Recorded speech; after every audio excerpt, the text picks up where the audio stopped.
Hello everyone, I am Zarek Sword Sentinel, and welcome to Century of Economy 2018. Before we get into the day's action, as promised, a little overview of the rules. Century of Economy is a campaign rule set that I devised after taking inspiration from Century of Empires and Economy Edition.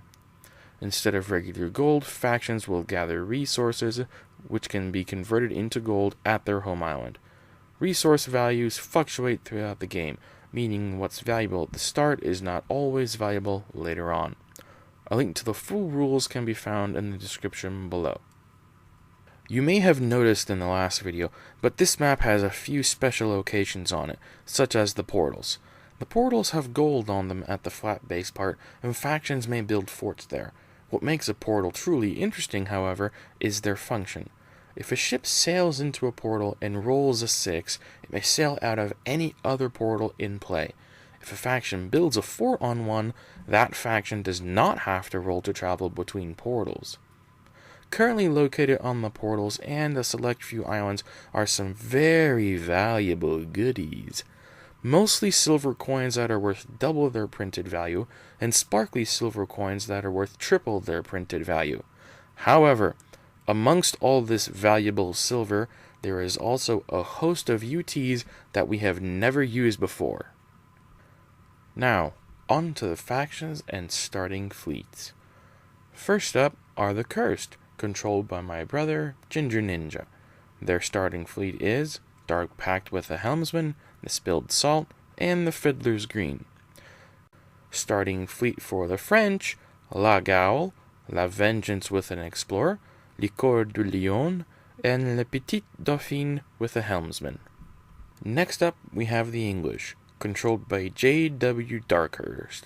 Their starting fleet is the Aberdeen Baron, the HMS Dover with an explorer, HMS Alexander, also with an explorer, and the HMS Hound, with, you guessed it, an explorer. Next up after them, we have the Americans, also controlled by J.W. Darkhurst. Their starting fleet is as follows: the Providence with an explorer, the Rattlesnake with a helmsman, the Carolina, and the Harlequin with a helmsman and explorer. Next up we have the Spanish, controlled by yours truly. Their starting fleet, the newly constructed and received Santa Ana with a helmsman and tribal chieftain, a set of native canoes, and La Monarca with Rise of the Fiends, Dominic Freda, and a helmsman. Finally, we have the Pirates, also controlled by me. Their starting fleet is the Longshanks with an explorer, Banshee's Cry with an explorer, Bloody Jewel with a helmsman and an explorer, Bonnie Liz with a helmsman and an explorer, and the Coral with an explorer. Now then, with all that out of the way, on to the game. The first resource rolls were made, with a 1 and a 7 coming up.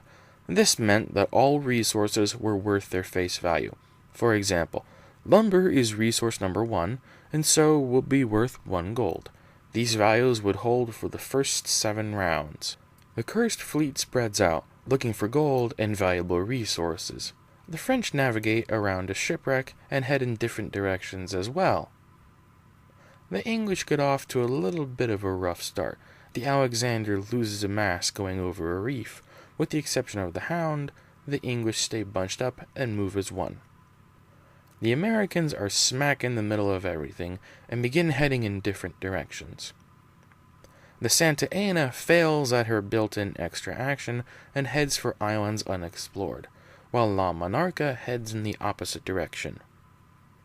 The pirates follow the trend and scatter their ships. The Dark Pack has reached a gold island, while the Spilled Salt and Fiddler's Green converge on one island. La Vengeance has found finished goods. This is currently the most valuable resource, and the French eagerly load as much of the resource as they can. The Petit Dauphin gets in on the action, loading several finished goods, and then using her ability to begin the short trip home. Meanwhile, La Gaule makes land at a gold island. This one has only 3 coins on it, 2 random gold coins, and 1 random unique treasure. These islands are the only places that colonies can be built. The English are making for a loaded gold island. In the background, the Hound navigates around the ice wreck to explore. This island is comprised of 2 smaller islands and will be treated as one for the purposes of gameplay. In games past, this has been a gold island, but now it produces resources. The Americans have found medicine here. La Monarca was going to a gold island and found sunken treasure, which turned out to be worth 11 gold. The Spanish home island is close by, so there is a good chance that the sunken treasure will still be quite valuable by the time it is brought home. The Spanish native canoes explore Kanohi Island and find food. The Spanish natives are quite pleased. The pirates have also found finished goods. The pirates rejoice at this discovery and begin to make plans. The pirates also found spices, which pleases them, as they know it is good to have variety. The Dark Pact found a French royal decree. The Cour docks at a loaded gold island, but lacks an explorer. The Longshanks looms on the horizon, having braved a Sargasso Sea, and, unlike the Cour, she does have an explorer. La Gaule found a periscope. The French have enough gold accumulated and make the first launch of the game. La Triumph, from my custom set Return of Davy Jones, makes her appearance. You can find the stats for La Triumph and all other custom ships of mine in spreadsheets available at Board Game Geek. Check the description for links. The English have some interesting UT adventures. First, the Alexander found shipping charts and a clock cannon. Then the Dover came in and found the Necklace of the Sky. Finally, the Aberdeen Baron arrived and found some weapons. The American fleet. The Harlequin has left her crew on the Medicine Island to make room for the resources. The Rattlesnake and Providence look to explore islands soon. The Carolina docks at an island and makes ready to explore. The Santa Ana found spices. This pleases the Spanish greatly. The Longshanks was able to explore the Gold Island first. The first UT she finds are the maps of Alexandria. She snags some shiny goodies, as well as protection from Davy Jones, and leaves the scraps for the French. The Cursed reconvene on their home island, ships laden with resources and gold. La Triumph moves out and looks to explore an island soon. La Gaule returns home, where she meets up with the Vengeance. Meanwhile, the Petite Dauphine is already on her way back to the finished goods island. They have enough saved up gold to make their second launch, the East Wind. The English bring home some valuable coins and have enough to launch HMS Trepassey. The Longshanks heads for home but gets caught in a Sargasso. The pirates have lots of gold and spend a good chunk of it on 3 ships. The Darkhawk II, Shadow, and Raven's Neck, each with a helmsman. The Eastern Ocean, showing the French and Cursed. The English found quite a lot of silver. The 1 and 3 on the upper right are sparkly and so are worth 3 times their printed value. The Santa Ana and Monarca head in different directions while the canoes head for home. The Santa Isabel comes into play. The Longshanks manages to break free of the Sargasso and uses a homing beacon to get home quick. Once there, she unloads a Sparkly 4 and Sparkly 6 worth 30 gold. The pirates use that gold to put forth the Cassandra and Dragon, each with a helmsman. The Cursed launch as well, putting forth the Revenant and Slipknot, both customs from Return of Davy Jones. The Triumph finds spices, pleasing the French, who immediately send 2 more ships in to gather the resource. Looking south, the Alexander has made it back to the English HI and will repair soon. Going around the ice wreck, the English load metals from the island the Hound explored earlier. The maps of Alexandria revealed some very valuable coins on the western portal, which has caught the eye of the Americans, and the Providence is on her way. The Harlequin arrives home and unloads her medicine. Medicine is not very valuable now, but the Americans are hoping it will be later on. The Royal Louis and La Geographe are new additions to the French fleet. The Rattlesnake finds finished goods. The Americans are pleased and hope to get them home soon. The Providence comes around the north side of Kanohi Island, wary of the Spanish. Speaking of the Spanish, the Santa Ana docks at Kanohi Island and loads some food, so far ignorant of the Providence. The Monarca has found medicine, which pleases the Spanish. The canoes arrive home and collectively give a +5 gold bonus to their spices. The gold they brought home, combined with their savings, allowed them to launch 2 ships, the San Pedro, with the cargo master version of Master Bianco, and the Spanish-made version of his haulers, and La Santa Ana, with Angelica Bianco, a custom cargo master from Return of Davy Jones. The Trepassey docks at the northern portal and looks to load some of the gold there. English operations in the Northwestern Ocean. The Providence docks at the western portal. The Americans are worried the Rattlesnake may not make it back to their HI before the values change. Spanish operations in the Southwest Ocean. The pirates greedily take as many finished goods as they can. The Darkhawk II is close to joining the Raven's Neck and Banshee's Cry. The Curse grab lots of medicine and eye the Carolina. The French stray into cursed waters. A wider shot showing most of the French fleet. The Dover finds finished goods. The English are very happy to have another resource close at hand. The pirates continue to grab mass amounts of resources. Here they load 14 spice tokens between 3 ships. The Dragon and Bloody Jewel pass the Darkhawk II, going northwest to parts previously unexplored by pirates. At this time, 7 rounds had passed and new resource rolls were needed. The dice were rolled and came up a 5 and 4. For the next 4 rounds, food and finished goods would stay valuable, while metals, medicine, and spices would not. The French looked to explore the eastern portal, with the new Le Lion taking the safer route around the fog, and the Petite Dauphine deciding to try and go through it. The east wind found the Whirlpool UT, and was pulled into the Whirlpool by the French home island. La Goule weathers rough sailing on her way back to the French home island.